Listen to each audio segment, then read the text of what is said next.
If you work in quality control at a candy factory, you know strict safety regulations come with the job.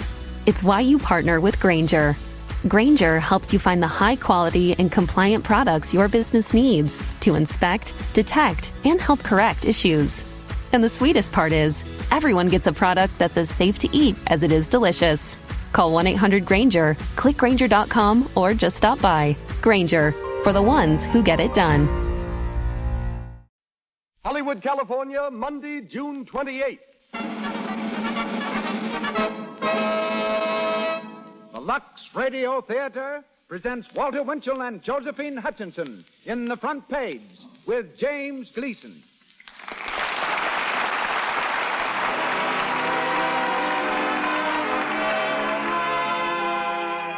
Lux presents Hollywood. We appreciate your enthusiasm for Lux Flakes. It is your regular purchase of Lux which enables us to bring you this program, sponsored by Cecil B. DeMille, with Louis Silvers conducting. Tonight's stars are Walter Winchell, Josephine Hutchinson, and James Gleason. We had hoped at this time to bring you Miss Amelia Earhart. However, she has not yet completed her sensational round-the-world flight, so will be heard instead next Monday evening from the Lux Radio Theater, if she will have arrived by that time. Our guests tonight are Miss Kathleen Howard, fashion editor of Photoplay magazine, and John McSood, fabric expert and motion picture technical advisor. From our stage on Hollywood Boulevard, we welcome you to another hour in the Lux Radio Theater.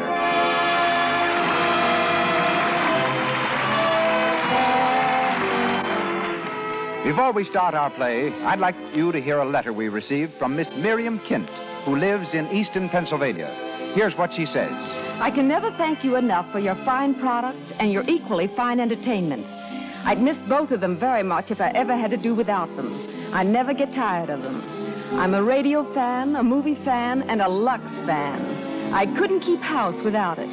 Well, Mrs. Kent and others will agree that one thing which makes housekeeping much easier is washing dishes in Lux.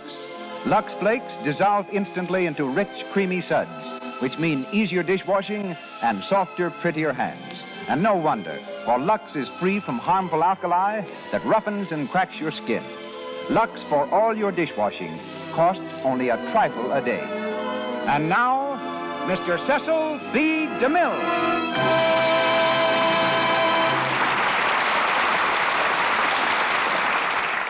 Greetings from Hollywood, ladies and gentlemen.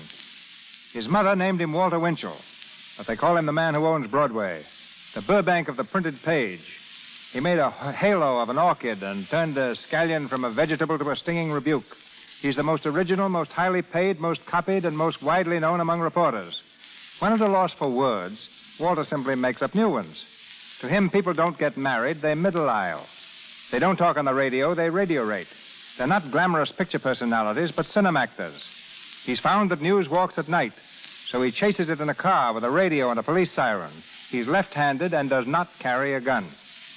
Born in New York in 1897, he knew that a good education was essential to success. So instead of quitting school at the 4th grade, he patiently plodded through till the 6th. At 14, he was singing in a newsboys' sextet produced by Gus Edwards. His teacher was our musical conductor, Lou Silvers, who had to rescore the music every day because Walter's voice changed every 2 minutes, like a woman's mind. Walter got his first smell of printer's ink by publishing a small theatrical sheet called News Sense. It was the spark that set off the journalistic skyrocket, which has carried him along to his present berth on the New York Mirror and 136 newspapers from New York to London, Paris, and Honolulu. Starred currently in Wake Up and Live, Walter reverts to type tonight in playing the part of Hildy Johnson in The Front Page. In the role of Peggy Grant is Josephine Hutchinson, called upon at the last moment to play the part due to the illness of Joan Bennett. Miss Hutchinson brings to our theater the same spirit and talent that flavored her acting on Broadway. From Eva Le Gallion's celebrated civic repertoire, Miss Hutchinson came to Hollywood as a member of Warner Brothers, as a Warner Brothers star. Just a few days ago, she signed a long-term contract with Metro-Goldwyn-Mayer. James Gleason, after a notable career as actor, writer, and producer, also came to Hollywood from Broadway. Now at RKO Studios, he makes his third appearance on our stage in the role of Walter Burns, managing editor. Our deadline has arrived, and we send tonight's edition to press as the curtain rises on the Lux Radio Theater presentation of The Front Page, starring Walter Winchell and Josephine Hutchinson with James Gleason.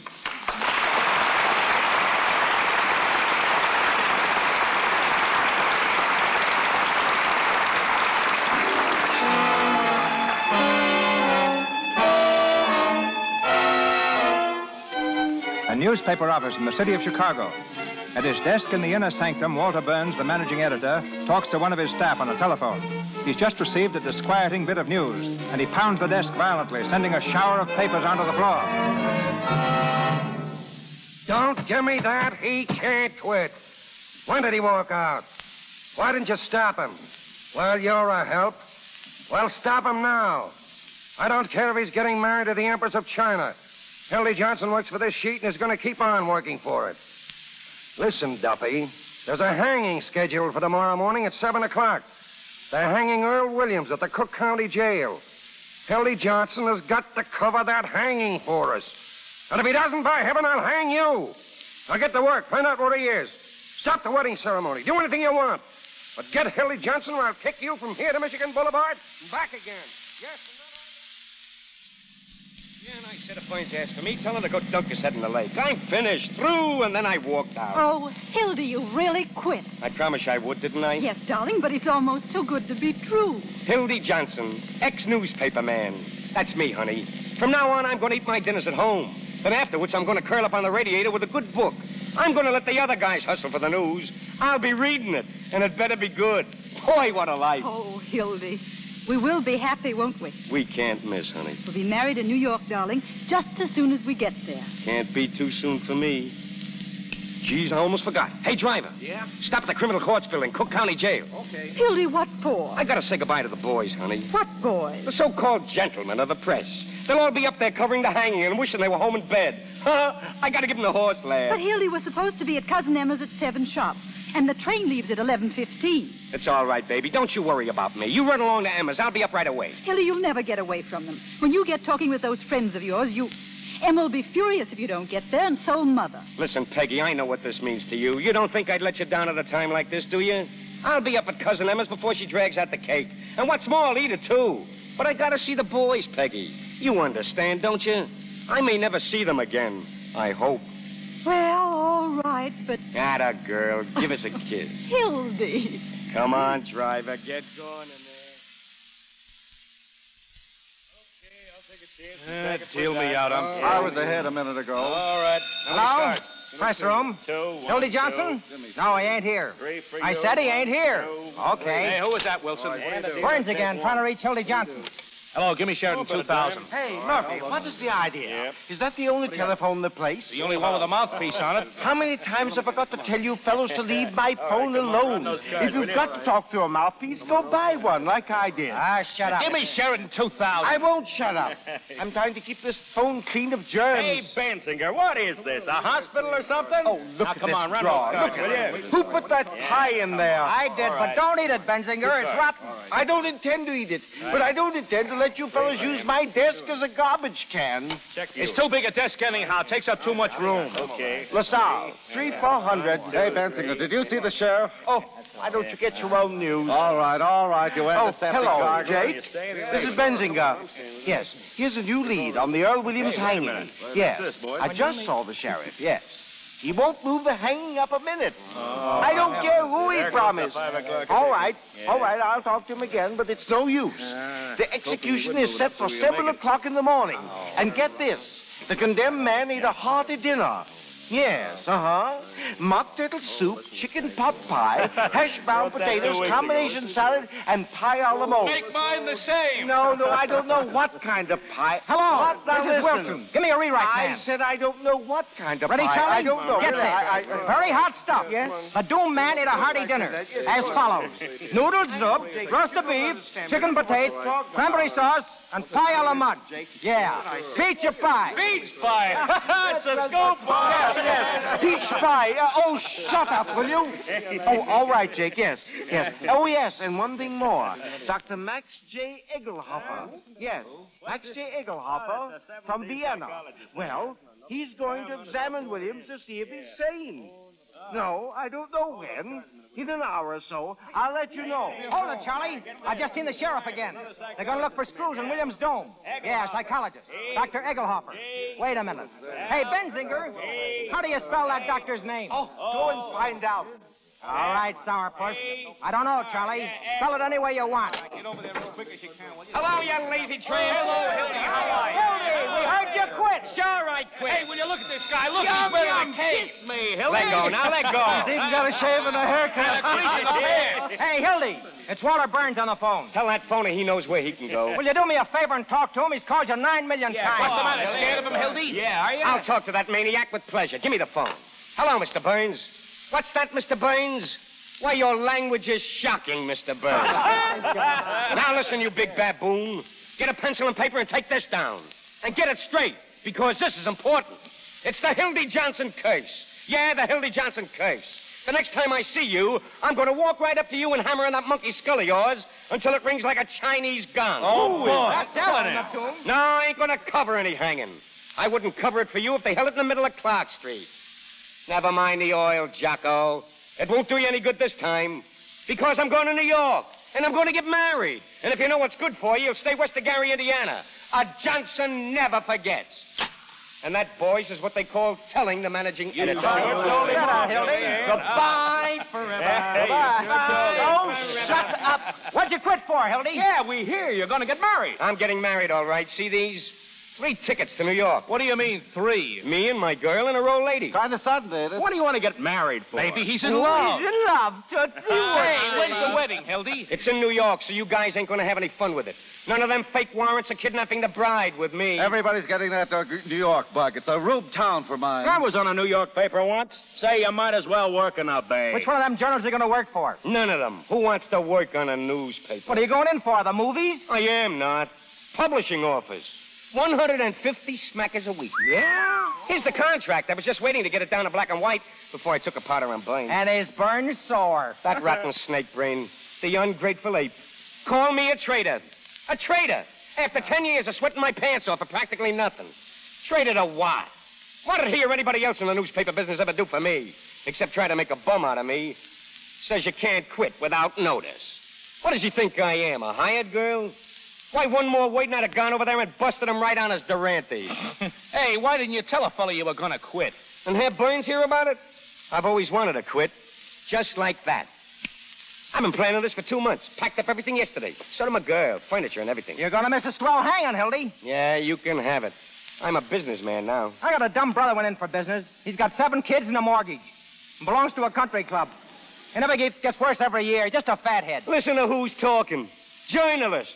Peeking through keyholes. Running after fire engines like a lot of coach dogs. Waking people up in the middle of the night to ask them what they think of Mussolini. A lot of daffy Badinskis borrowing nickels from office boys. And for what? So 1 million nitwits and their wives will know what's going on.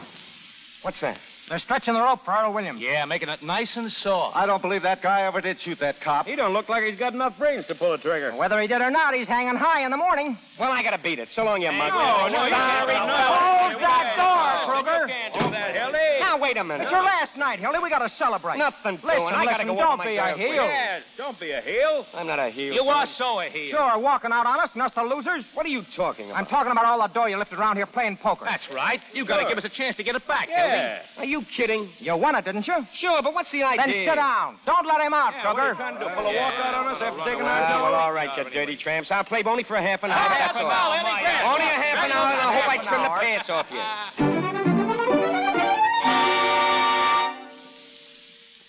Ante up, boys. Come on, I'm out ante up. $7 Hey, now. where are those sandwiches we ordered? Come on, Hildy, come on. Stop looking at your watch. Listen, will ya? fellas, I gotta go. No fooling. Hey, sandwiches. No, come on. Well, hello, Sheriff. Hi. Yelling up here. That was me, Sheriff. Sit down and take a hand. You can have my place, Oh, no, you Pinky. don't, Hildy. Sit down. Now, listen, boys, listen. You gotta be quiet. There's a man over there in the death house. How do you suppose he feels listening to all this revelry? A lot you care how he feels. Keep your shirt on, Pinky. Wait a minute, you. I don't want to hear any more of that Pinky stuff. I got a name, see? Peter B. Hartman. What's the matter with Pinky? He's all right. Who's all right? Stop now, honest boys. What's the idea of hanging a name like that on me? Pinky Hartman. How's that going to look to the voters? Now, never mind the voters.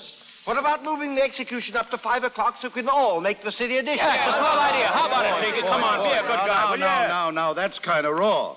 You can't hang a fellow in his sleep just to please a newspaper. No, but you can reprieve him twice, so the hanging will come 3 days before election, so you can run the law and order ticket. You can do that all right, don't you? I had nothing whatsoever to do with these reprieves. That was entirely up to the governor. Oh, yeah? Well, how do we know there won't be another reprieve tonight? There won't be. No? What about that doctor? Suppose he finds Williams insane or something? He won't find he's insane because he isn't. Even if he was, you'd hang him to get the vote. Now, boys. Now, easy now. I know you. Now, he's going to look him over in my office in a couple of minutes, and then you'll know all about it. Besides, there's nothing he can find out. Williams is just as sane as I am. Saner, Pinky. There's no use in talking to you, boy. Yeah, I wondered how long it'd take you to find that out, Pinky. Hello? Oh, yes, ma'am? Hey, Hildy, it's your girl. Holy, give me that. His girl. Ain't it romantic? What's the matter, honey? I know, but I couldn't help it. Here's your sandwiches, boys. So am I, baby. Ham and eggs. What's the matter? Haven't we got any money? But, sweetheart, there's nothing to cry about. Yeah, come on, lay off those potatoes. Oh, honey, it's the boys. They're all yelling, of course, darling. Of course I'll be there. I'm leaving now. That's mine. See? Oh, Peggy, if you talk like that, I'm going to ride out and jump in the lake. I swear I will. I can't stand it. Listen. We're listening. Go ahead. Darling, I love you. Hildy loves you. I said I love you. Oh, wait a minute, fellas. Give him a break, will you? That's the stuff. That's better. I'll be right there, honey. Now, don't take it easy. Right away. I'll be right over. Honey, baby, you'll be right over. Did you hear that? Hello? Yeah. Hey, Hildy, it's Burns again. Tell him to give us a rest, will you? Hello. Listen, Burns, you're making a nuisance of yourself. What's the idea of calling up all the time? No, I'm through with newspapers. I don't give a hoot what you think of me. I'm leaving for New York tonight, right now, this minute. Well, goodbye, you rotten wage slaves. When you're crawling up fire escapes and getting kicked out of front doors and eating a Christmas dinner in a one-arm joint, don't forget your old pal, Hildy Johnson. Well, goodbye. When will we see you again, Hildy? The next time you see me, I'll be riding in a 16-cylinder wagon giving out interviews on success. Goodbye, Hildy. Well, Goodbye, take care of Hildy. yourself, Johnson. So long, fellas. Holy! What is it? It's a jailbreak. Get over to the window. Hey, what's the matter? What's happened? What's the game? He's probably trying the game. Who got away? Who was it? Earl Williams. He got away. Give me that telephone, This quick. is going to make a bomb out of it. Wait, look out! Look out where you're able to The state's attorney's office. Oh, nuts. Hello. Give me Walter Burns. Quick. Hello, Walter. This is Hildy Johnson. Forget that. Forget it, I tell you. Listen, Earl Williams just slammed out of the county jail. Yeah, just this minute. Don't worry. I said don't worry. I'm on the job.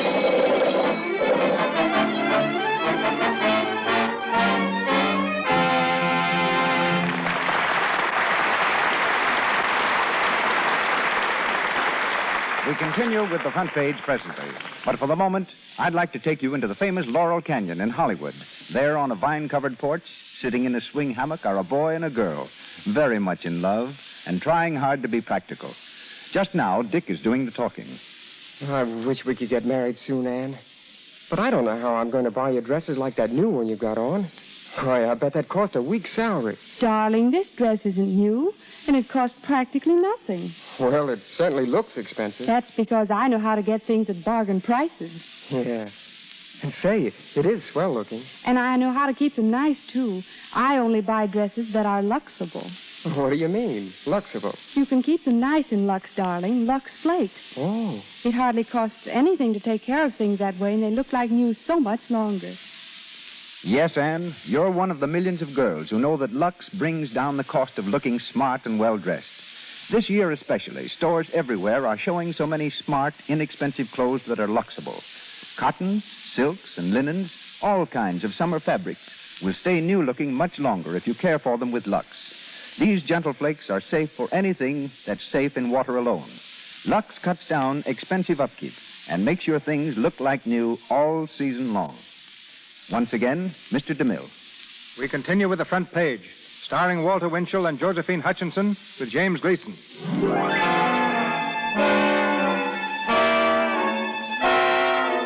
With a condemned man roaming free somewhere in the city, things are happening fast around the criminal courts building. The press room is deserted for the moment, when suddenly Hildy Johnson bounds through the door and grabs the telephone. Hello. Give me Walter Burns. Hello, listen. Keep this wire open every second, you understand? Hello, Burns. Burns. Now listen. I got the whole story from Jacoby, the assistant warden, and I got it exclusive. That's right, and it's a pip. Only listen. It cost me $260, see? Just a minute, I'll give you the story. I'm telling you, first I had to give him all the money I had, and it wasn't exactly mine. $260, and I want it back. Well, what did you hear? Did you hear what I said about the money? All right, then here's your story. It's a jailbreak of your dreams. Dr. Max J. Egelhofer, a profound thinker from Vienna, was giving Williams a final sanity test in the sheriff's office. You know, sticking a lot of pins in him to get his reflexes. Then he decided to reenact the crime. So as to study Williams' powers of coordination. Well, I'm coming to it. Will you shut up? Of course he had to have a gun to reenact it. And who do you suppose supplied it? Peter B. Hartman. B for brains. I tell you, I'm not kidding. Hartman gave his gun to the professor. The professor gave it to Earl, and Earl shot the professor right in the stomach. Ain't it perfect? Egelhofer? No, not bad. They spirited him away to Passavant Hospital. No, we got it exclusive. Now listen, Burns. It cost me $260 for the story, and I want it back. I had to give it to Jacoby. I had to give it to him before he spilled it. $260, the money I'm going to get married on. Never mind about my fine work. I want my money. No, I tell you, I'm not going to cover anything else. I'm going away. Listen, you big stiff. I just did this as a personal favor. Now I'm leaving town and I haven't got a dime. When will you send it over? Well, see that you do or I can't get married. I'll be waiting right here in the press room. Hildy! Oh, hello, Peggy. What was that over the telephone? Nothing. I was just telling Walter Burns I was all through, that's all. How are you, You haven't darling? done something foolish with that money. Our money. No. You still have it. Of course, gee, darling, you don't think for a minute. I think I'd better take care of it from now on. Now, listen, honey, I can look after a couple of $100, all right? Now, Hildy, if you still got that money, I want you to give it to me. Now, sweetheart, it's going to be perfectly all Then right. you haven't got it. No, not this minute, You but it's... did do something with it. No, he's sending it right over. Burns, I mean. It'll be here any minute. Hildy. Listen, darling, I wouldn't have had this happen for the world. But it's going to be all right. Now, here's what happened. I was just standing out to the house to get you when this guy Williams breaks out of jail. You know, the fellow they were going to hang in the morning. Yes, I know. Oh, sweetheart, I had to do what I did.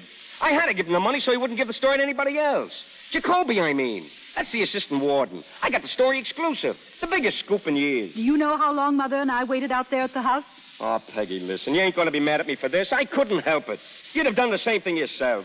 I mean, the biggest story in the world busting and nobody on the job. I might have known it would happen again. Oh, listen. Every time I ever wanted you for something. On my birthday and New Year's Eve, when I waited till 5 in the morning. But a big story broke. Don't you remember? It's always a big story. The biggest story in the world. And the next day, everybody's forgotten it, even you. What do you mean, forgotten? That was the Clara Hammond murder on your birthday. Oh, Peggy, it won't hurt to wait 5 more minutes. The boy's on his way with the money now. Do you know that Mother's sitting downstairs waiting in a taxi cab? If she knew about that money. It's all we've got in the world, Hildy. We haven't even got a place to sleep in except the train. Oh, gee, I wouldn't do anything in the world to hurt you, Peg. You make me feel like a criminal. It's all that Walter Burns. Oh, I'll be so glad when you get away from him. You simply can't resist him. Peggy, I've told you what I think of him. I wouldn't raise a finger if he was dying. Then why did you loan him the money? I didn't. You see, you won't listen to me, or you'd know I didn't. Now, look, I had to give the money to Jacoby, the assistant warden. Here they are, ma'am. Thank you. Oh, hello, Mrs. Grant. I was just explaining to Peggy. Mother, I thought you were going to wait in the cab. Well, I just came up to tell you the meter's gone to $2. Yeah, sure, but that's going to be all right. I had a terrible time finding you. First, I went into a room where a lot of policemen were playing cards. Yeah, I'll tell you what we'll do. Then I met that policeman and asked him where Mr. Johnson's office was, and he brought me here. Now, listen, Mother. I think you'd better go downstairs, and we'll come just as soon as we can. You've got a big room, haven't you? Where do you sit, Hildy? Now, I'll tell you what you do. You and Peggy go on over to the station and get the baggage checked. Here's the tickets. Now, Hildy. I'll be along in 15 minutes, maybe sooner. How do you mean? That you aren't going? Of course I am. Now, I'll meet you at the information booth. Come on, Mother. Hildy has to wait a few minutes. It's something about the office. He's getting some money. Money? Yeah, they're sending it over. It's my salary. They're sending over my salary. Your salary? At this hour? They were awful busy, and I couldn't disturb them very well. Well, the trouble is you're too easy with people, letting them wait till this hour before paying you your salary. How do you know they're going to give it to you at all? Mother, now, we'll go on over. Hildy'll be along. Do you know what I'm beginning to think? What? I think you must be a sort of irresponsible type or you wouldn't do things this way. It just occurred to me you didn't do one blessed thing about our getting away. Now, you stop picking on Hildy, Mother. Well, I had to sublet the apartment and pack all the wedding presents. That's a man's work. You weren't even there to put the things in the taxi. And I had to give the man 50 cents, too. And now here you stand with the train leaving any minute. Now, Mother, I never missed a train in my life. Come on, Mother. That's the girl. Now, go ahead. Go ahead. You'd better be there, Hildy. Don't worry about me. I'll be there. Goodbye.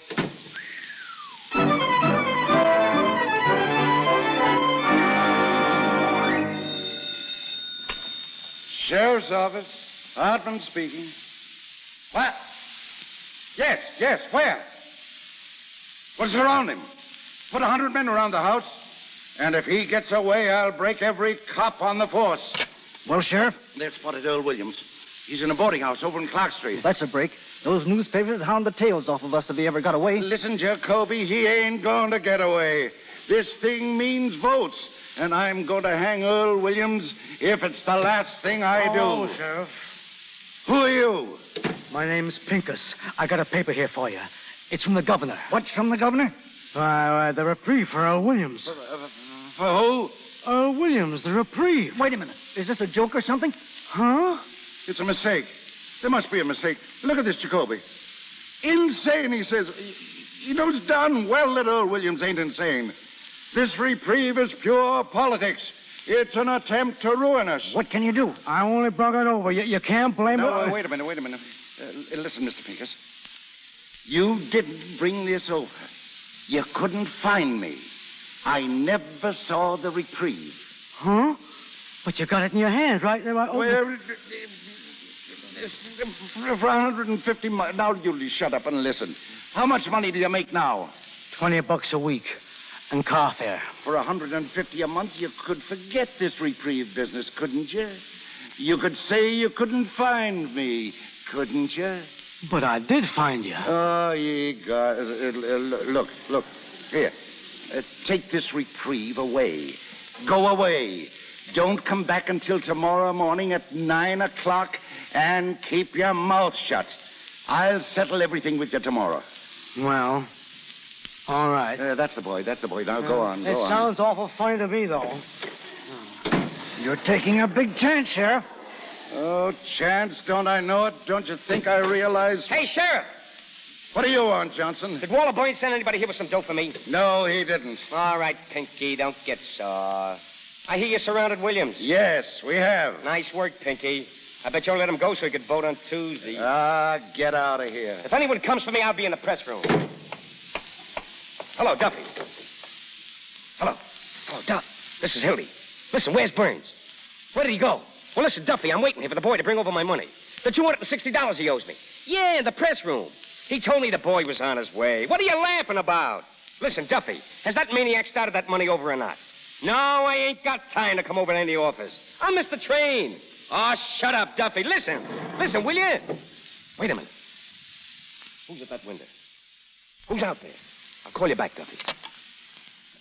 Who's out there? What's the idea of crawling around on fire escapes? Excuse me. I had to come in. I had to. Well, who are you? Me? I'm Earl Williams. Earl Williams? They're after me with searchlights. Put down that gun. It ain't loaded. I fired all the bullets already. Well, give it to me. Here. I surrender. I couldn't hang off that roof any longer. Yeah, get away from that window. I'm not afraid to die. I was telling that fellow that when he handed me the gun. Shut up a second. Let me lock the door. Waking me up in the middle of the night, talking to me about things I don't understand, calling me a murderer. I ain't a murderer, but sometimes I just can't think straight. I get a pain up here. Be quiet. Let me think. Go on, take me back and hang me. I done my best. Will you shut up? Sit down over there. Go ahead now. Go on, sit down. Hello. Give me Burns, quick. I didn't mean anything. I just didn't think. Hello, Burns. Geez, Burns, listen. You gotta get over here. I said you gotta get over here. I got Earl Williams. He's here with me now. Earl Williams. Yeah!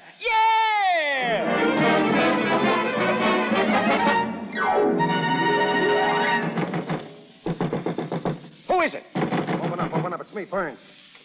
Well, where is he? I thought you'd never get here. Come in, Louie, and close that door. Okay, boss. I brought Louie along to give us a hand. Well, where is he? Where's Williams? He's in the desk. What desk? The big one, right here. I stuck him in there and pulled down a roller. Open it up and let's get a look at him.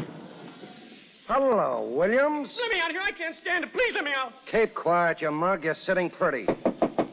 Close that desk. Who's out there? Hildy, what's holding you up? Oh. Who's the dame? It's my girl's mother. Yes, and I've waited just as long as I'm going to wait. Shut up. Shut up. What? Get out of here, please. Who's that? There's somebody in that desk. Don't be silly, lady. What would a man be doing in a desk? I don't know, but there's something going on here. Shut up. I won't shut up. Who's in that desk? Now, Mother, please. Take her out of here, will you, Louie? What did you say? Now, look here, Burns. Louie, get some guys to help you and take this lady over to Polack Mike's and lock her up. See that you don't talk to anyone on the way. Okay, boss. I take good What's care of that? her. Come on, now, Burns, you can't do that. Don't you touch me. Tell him it's a case of delirium tremens. Let me go. Listen, Burns, this will get me in an awful jam. I really go. Shut up, lady. Hey, wait, don't. Take it easy here. Let me go, will you? What for? Let go of me. I got my girl downstairs. She's downstairs in the cab all alone. Your girl. What are you, some half-baked college boy? Why, in time of war, you could be shot for what you're doing. For less than you're doing. Never mind that. There's your story, locked up in that desk. Smear it all over your front page and take all the credit. I covered your story, and I covered it right. Now I'm getting out. You drooling saphead. What do you mean, a story? You've got the whole city by the seat of the pants. I know all about that. You don't know beans. You've got the brains of a pancake. Listen, Hildy, if I didn't have your interest at heart, would I be wasting time now arguing with you? You've done something big. You've stepped into a new class. Honest? Listen, we'll make such monkeys out of Hartman and his ward healers, nobody will vote for them, not even their wives. Expose them, huh? Expose them, crucify them. We're going to keep Williams undercover till morning so we can break the story exclusive. Then we let the opposition party in on the capture. Share the glory with them. I see. You kicked over the whole city hall like an apple cart. They've got Hartman backed against the wall. You put one administration out and another one in. This ain't a newspaper story, it's a career. And you stand there bellyaching about some girl. I wasn't figuring it that way, I guess. We'll be the white-haired boys, won't we? Why, they'll be naming streets after you. Johnson Street. You and I are going to run this town. Do you understand that? Yeah, but wait a minute. We can't leave Williams here. One of those reporters will be back. We're going to take him over to my private office right away. Where's our phone? That one, the red one. How you going to do it? They'll see him. Not if he's inside the desk. We'll carry the desk over. Hello, give me Duffy. You can't do that. It's crawling with cops outside. We'll lower out the window with pulleys. Quit stalling. Get that machine start pounding on the lead, will you? Come on, snap into it. How much you want on it? All the words you got. Hello. Can I call the sheriff an animal at bay? Call him anything you want. He can't read anyhow. Hello, Duffy. Get set. We got the biggest story in the world. Earl Williams caught by our own reporter, Hildy Johnson. I want you to tear out the whole front page. That's what I said, the whole front page. Out. Johnson's writing the lead. Hildy. What do you want? Get out of here. What? Hildy. Listen, miss, you can't come in here. Listen. Where's Mother? Hello, Peggy, I Duffy. got to ask you to do something. A big favor. You're not coming. Now, listen, take all those Miss Don't America get pictures sore. off Don't the get page. sore and fly off the handle. What happened was this. Let me You're tell not, are you? Now, wait Tell a me, minute, Hildy. Duffy. Tell me the truth. Now, look here, little girl. You're doing this to him. He was going and you stopped him. Something terrific's happened, Peggy. Wait till I tell you. I just couldn't. You tell her nothing. She's a woman. Well, I'm not going to let you do it. You're coming right now with me. That's the Holy biggest chance of my life. Now, listen, honey. Oh, shut up, will you? You don't want to marry me, that's all. That ain't true. Just because you won't listen, you're saying I don't love you when you know I'd cut off my hands for you. I'd do anything in the world for you, anything. You never intended to be decent and live like a human being. Peggy, You were don't lying keep all the saying time. that. Don't say that. Lying, that's what you were, just lying. All right, if that's what you think. I see what you are now. You're just a bum. Like him over there and all the rest. Sure, that's what I am. You're just a heartless, selfish animal without any feelings. And you're worse, Mr. Burns. It's all your fault. And if you think I'm going to put up with Shut it... up, will you? Duffy, Hildy! talk to Butch. Shut up, will you? Yeah, that's what I am, a bum. Without any feelings. And that's all I want to be. Get a hold of Butch as fast as you can. You never did love me, or you couldn't talk to me like that. If you want me, you'll have to take me as I am. You can't turn me into any lottie-da with a cane. I'm no stuffed shirt. I'm a newspaper man. All right, then. Stay a newspaper man. Tie yourself to that rotten old typewriter. Do anything you want. But I'm finished with you. Do you hear? I never want to see you again. Hildy, have you got that lead? Have I? Take a look at this. It's terrific.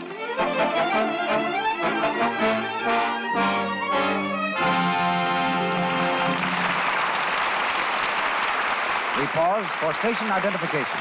This is the Columbia Broadcasting System.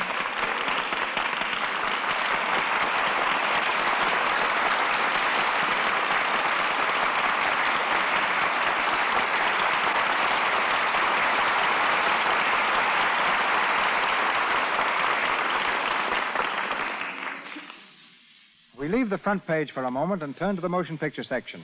There, under the caption of Hollywood Personalities, we encounter John McSood, one of the world's foremost linen experts. Picture studios, in their endless effort to perfect every detail of a film, use Mr. McSood as technical advisor in scenes showing table linens, handkerchiefs, and linen costumes. In close-ups particularly, they must be absolutely correct. Mr. McSood has devoted a lifetime to that which we ordinary mortals dismiss with a sneeze, the handkerchief. When not at the studios, he spends his time operating one of our more exclusive shops. It's known as the Kerchief Bar at the crossroads of the world, where many of our stars are frequent visitors. Handkerchiefs, ladies and gentlemen, have been a collector's item for centuries. Among the screen's more avid fanciers of handkerchiefs are Jane Withers, Jeanette MacDonald, Leslie Howard, Tyrone Power, who prefers them in silk, Gracie Allen, and Joan Blondell.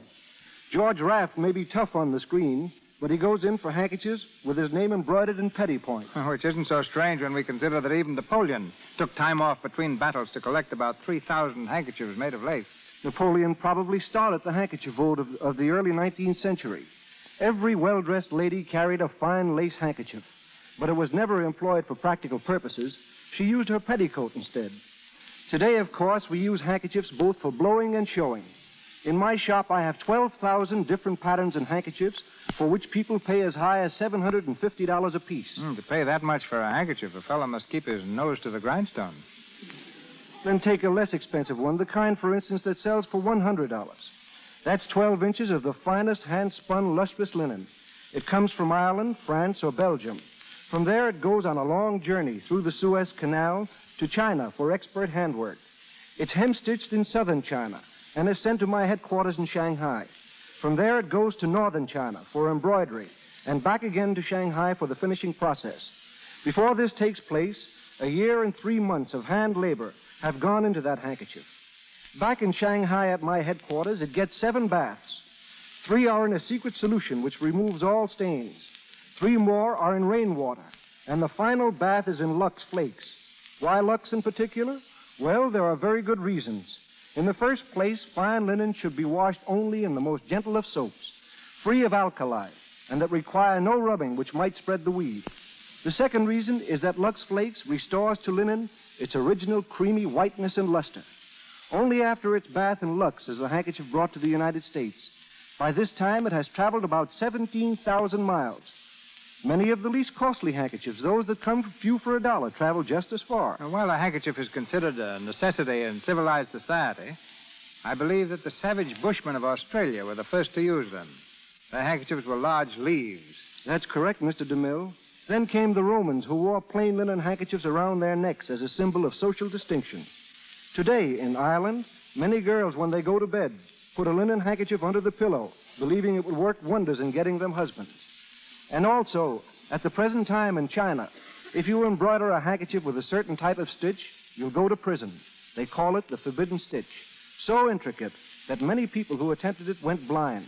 It has been banned for 100 years. So you see, there's drama even behind the simple word Gesundheit, just as there is in this great play you're presenting tonight, which I don't intend to hold up any longer. Many thanks. You win by a nose, Mr. McSood.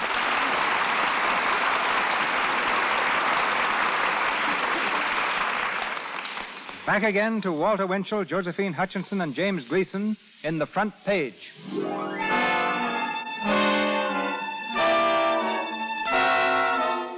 Police have discovered their mistake, but the man they surrounded was not Earl Williams. The search has been renewed again around the county jail.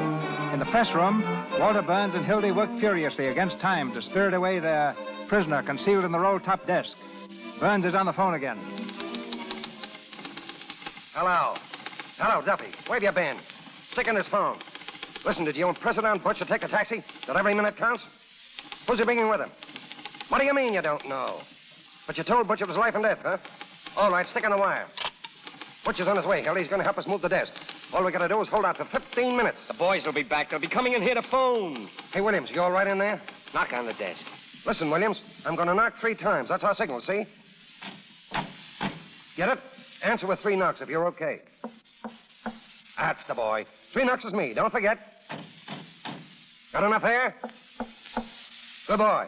Oh, come on, Hildy. Get going in there. Tear into it. Don't sit there like a frozen robin. You've just bollocksed up my whole life. Do you know that? What?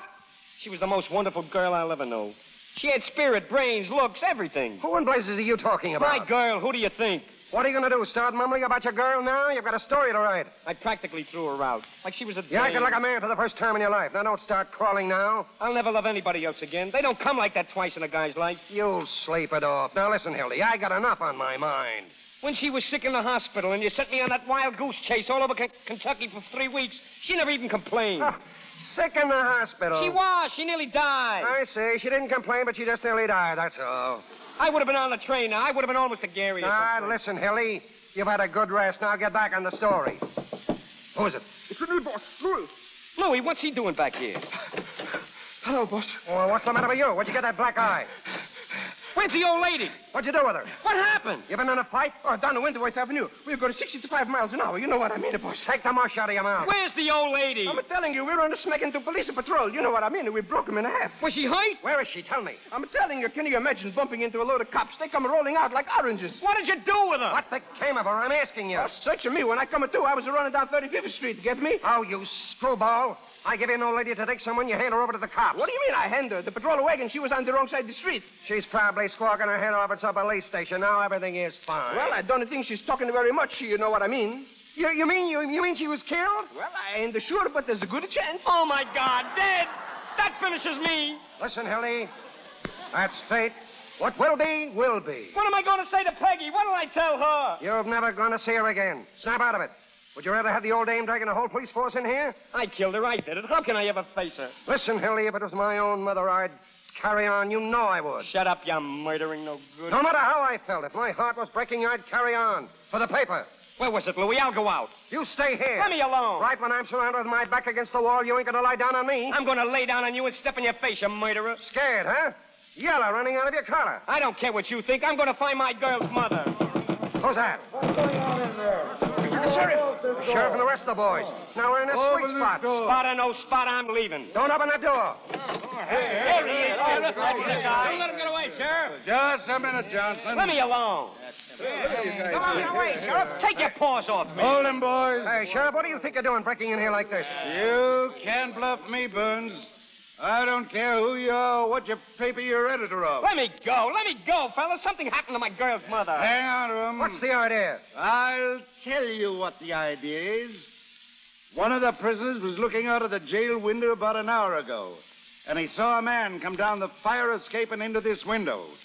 That man was Earl Williams. What are you doing, Hildy? Hiding him for a scoop? I don't know anything about it. Let me out of here. He knows plenty. Come on, Piggy. Give him the third degree. Where is he, Johnson?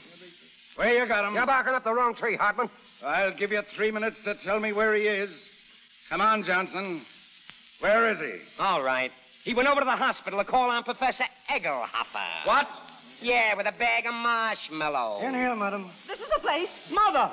And that's the man. His name is Burns. Mother, I'm so glad to see you. Are you all right? Tell me. You let me alone, Hildy Johnson. What's the idea here? This lady claims she was kidnapped. What? They dragged me all the way downstairs. I tried to get help, and they began to pinch me. I'm black and blue, all over. Then they ran into another automobile, and I was nearly killed. Just a minute. What did Walter Burns have to do with this lady? He was the one in charge of everything. He told them to kidnap me. Madam, are you referring to me? You know you did. You told that man to take me out of here. What about this Burns? Well, kidnapping, eh? It's beyond me, Sheriff. Who is this woman? Oh, what a thing to say. No, madam, be honest. You were out joyriding, drunk, and you got in some scrape. Why don't you admit it instead of accusing innocent people? You ruffian. You unprincipled man. How dare you say a thing like that? Please, Mother, don't mind him. He's just crazy. I'll tell you something else, officer. I'll tell you why they were hiding. They were hiding a man in here. Hiding him? Yes. In here? Madam, you're a two-faced liar.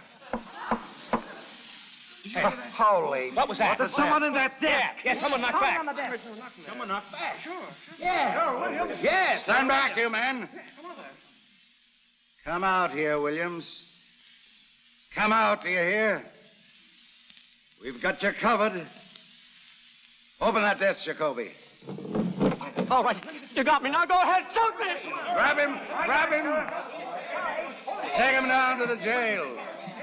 Swear out a warrant for the arrest of Walter Burns and Hildy Johnson. You can't do this to me. I can't, eh? Listen, Sheriff, I got to get married tonight. Aiding and abetting an escaped criminal.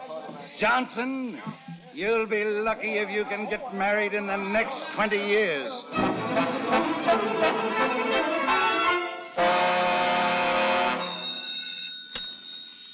Sheriff speaking. Oh, yes, Pasalski. Come over to the press room as soon as you can. Jacoby and I are holding a couple of important birds.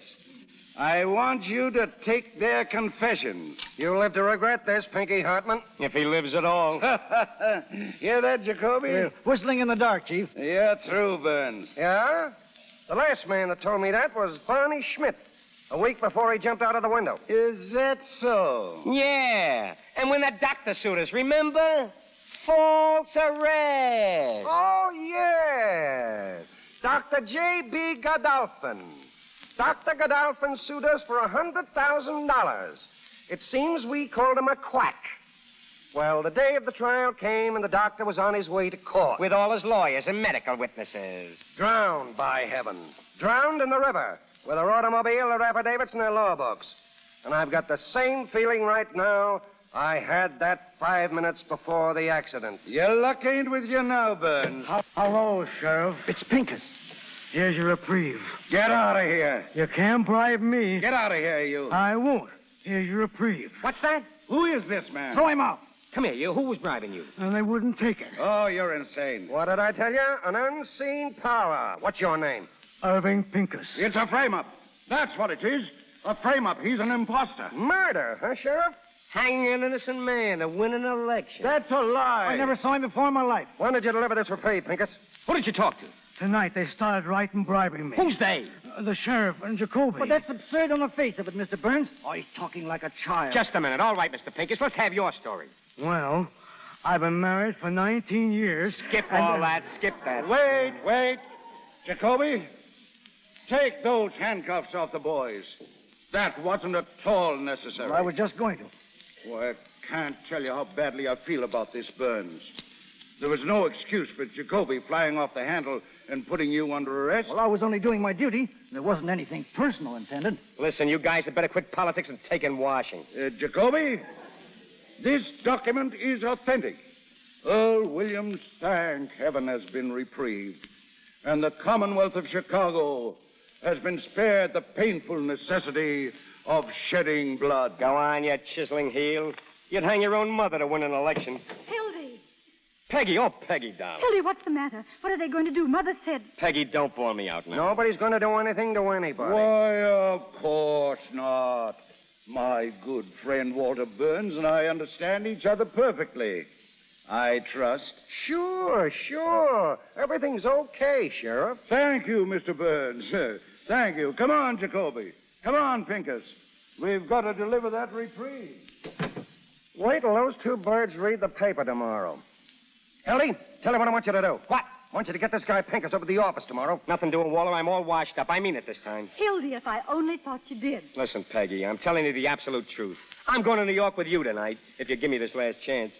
I'll cut out drinking and swearing and everything connected with the newspaper business. I won't even read a newspaper. Listen, Hildy, I've got a great idea. There's nothing you can say can make me change my mind. This time I'm through and I mean it.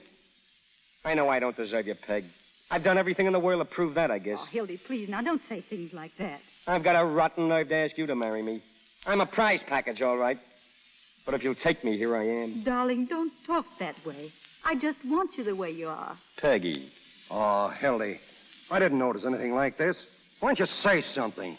I'd be the last person in the world to want to come between you and your happiness. Why? You ought to know that. I love you, you crazy Swede. You're getting a great guy, Peggy. Never mind the Valentines. Goodbye, you big bohunk. You're a great newspaper man, Hildy. I'm sorry to see you go. Well, if I ever come back to the business, which I won't, there's only one man I'd work for, and you know that, don't you? I'd kill you if you ever worked for anybody else. Hear that, Peggy? That's my diploma. Well, Burns, I don't know what to say, except that I'm going to miss you like blazes. Same here, Hildy. Hildy, if I thought you were going to be unhappy, I mean, if you really wanted to. No, it's your chance to have a home and be a human being, and I'm going to make you take it. Well, I wouldn't let him stay. Go on, Hildy, before I make you city editor. Hurry up, Peggy. He means it. What time's your train go? Well, there's another one about 12:40. New York Central, eh? I wish there was a time to get you a little wedding present. It's awful short notice. Here, take my watch, Hildy. Oh, no, Burns. Shut up. You're going to take it, I tell you. This watch was a present of the big chief himself. And if you look inside, you'll find a little inscription. To the best newspaper man I know. When you get to New York, you can have my name scratched out and your own put in. I wouldn't do that, and you know I wouldn't. This is too good for me. I can't take it. You've got to. Go on, Hildy. Take the watch if Mr. Burns wants you to. You don't want to hurt his feelings. Well, this is the first and last thing I ever got from a newspaper. Goodbye, Mr. Burns. I always had a queer opinion of you, Mr. Burns. I still think you're a little peculiar, but you're all right underneath. I mean, I think you're a peach. So are you, Peggy. You look just like a little flower. Come on, Peggy. Goodbye, you big baboon. Goodbye. Goodbye, Johnson. Be good to yourself. And the little girl. The same to you and many of them. Hello, Duffy. Walter Burns, listen. I want to send a wire to the chief police of LaPorte, Indiana. That's right. Tell him to meet the 1240 out of Chicago, New York Central. And arrest Hildy Johnson and bring him back here. Why? I'll tell you why. The squint-eyed weasel stole my watch.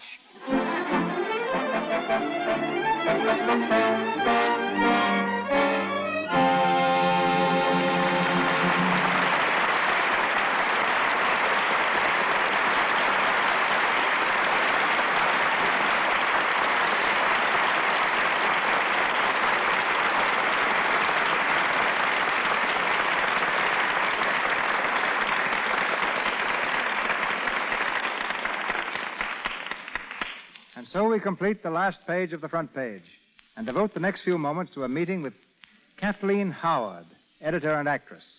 Starting her career as an opera singer, Miss Howard was a favorite throughout Europe for several seasons prior to her debut at the Metropolitan Opera Company, where she sang for 12 years.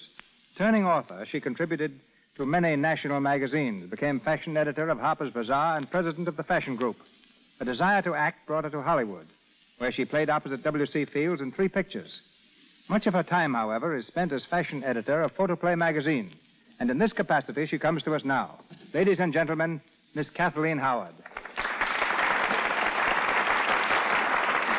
Thank you, Mr. DeMille. Hollywood fashions are growing more and more important.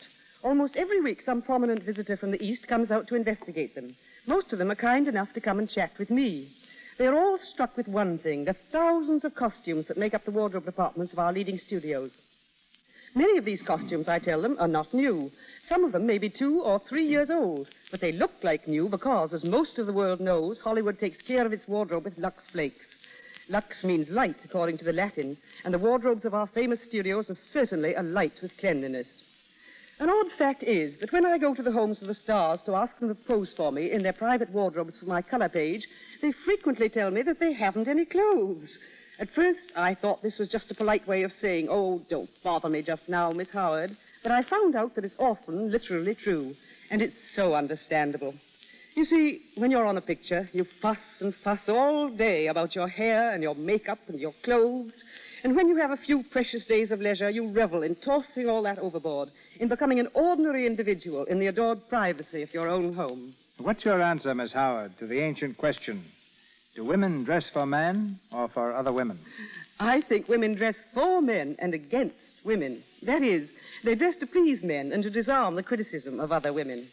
However, the primary purpose in showing fashions in photoplay is to give the fans a chance to copy the styles of their favorites.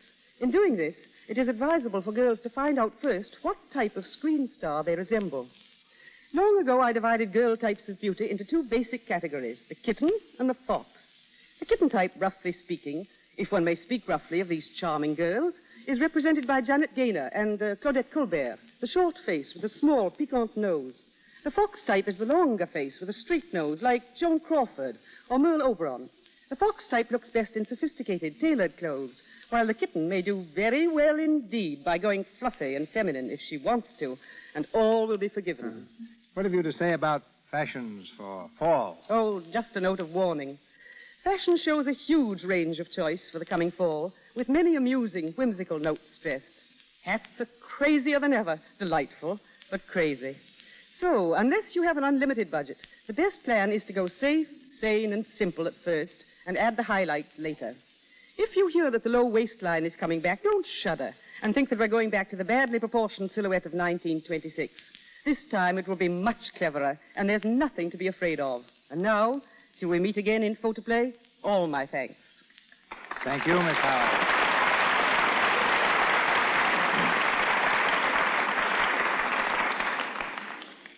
We now present a Lux Radio Theater Extra, headlining our headliners, Walter Winchell and Josephine Hutchinson. In reading the criticisms of your last picture, Wake Up and Live, the critics all agree on one point, Walter, that your performance was the first genuine portrayal on the screen of what reporters are really like. What do you mean, my last picture? That wasn't an eye job, Mr. DeMille. That was a weed job. The big credit should go to screenwriters Curtis Kenyon, Harry Tugand, and Jack Yellen. You know, most of us think that the prototype of all police reporters is Hildy Johnson. That's not quite true, Joe. Not many of us kind are left anymore. I mean the old swashbucklers. Most of them are now working on their second million, having given up all thought of ever acquiring the first. It's interesting, I think, to look back on the names of those who were in the front page when it played on Broadway. 9 of them have since come out to Hollywood. Lee Tracy, Osgood Perkins, Alan Jenkins, Willard Robertson, Joseph Calleja, Dorothy Stickney, George Barbier, Eduardo Cianelli, and Francis Fuller. Barrel of genius there. But what can you tell us, Walter, of your two friends who wrote the play, Ben Hecht and Charles MacArthur?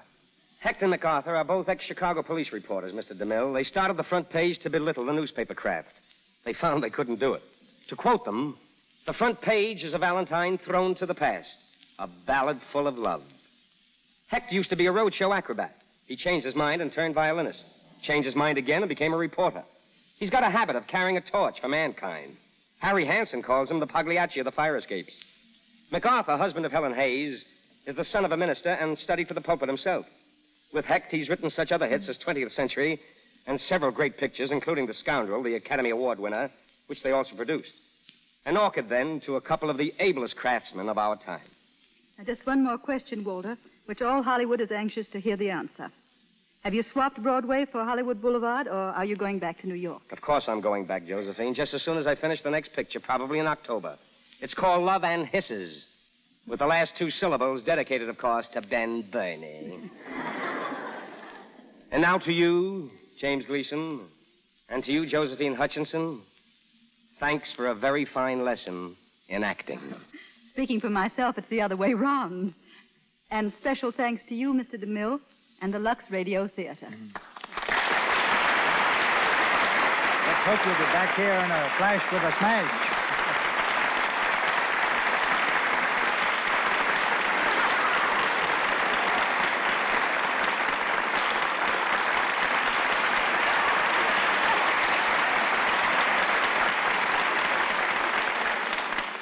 Mr. Winchell, Miss Hutchinson, our thanks. Ladies and gentlemen, this is your announcer, Melville Ruick. Our play and stars for next week will be revealed in just a moment by Mr. DeMille. Tonight's cast included John Butler as Wilson, Frank Sheridan as Sheriff, Georgia Kane as Mrs. Grant, Edward Marr as Murphy, Victor Rodman as Bensinger, Lou Merrill as Swartz, Matt Moore as Kruger, Eddie Waller as Jacoby, Rolf Sedan as Pincus, Sidney Newman as Diamond Louie, Bud McTaggart as Earl Williams, and Ross Forrester and Frank Nelson as police officers. We thank the Andrew Jurgens Company for Mr. Winchell's appearance this evening. Miss Hutchinson appeared through courtesy of Metro Goldwyn Mayer Studios. James Gleason, RKO, where his new picture is entitled 40 Naughty Girls. Mr. DeMille is from Paramount, and Mr. Silvers, 20th Century Fox, where he was in charge of music for Shirley Temple's new picture, Wee Willie Winkie. And here is our producer. There are stars in the heavens and plays in the theater whose brilliance time cannot dim.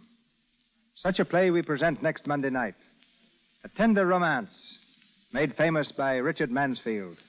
Many of you saw it on the stage or screen. All of you will have a chance to hear it 1 week from tonight when the Lux Radio Theater offers Beau Brummel, starring Robert Montgomery with Madge Evans, Leo G. Carroll, Bramwell Fletcher, and Jean and Kathleen Lockhart. As guest of honor, if she arrives in time, Miss Amelia Earhart will give us the highlights of her amazing flight around the world, which she is now completing.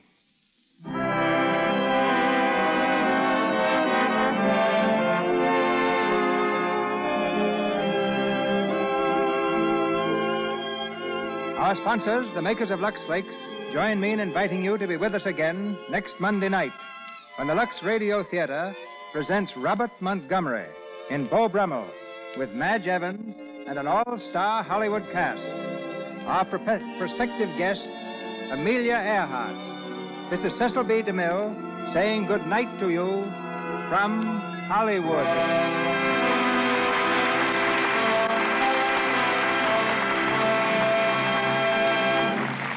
This is the Columbia Broadcasting System.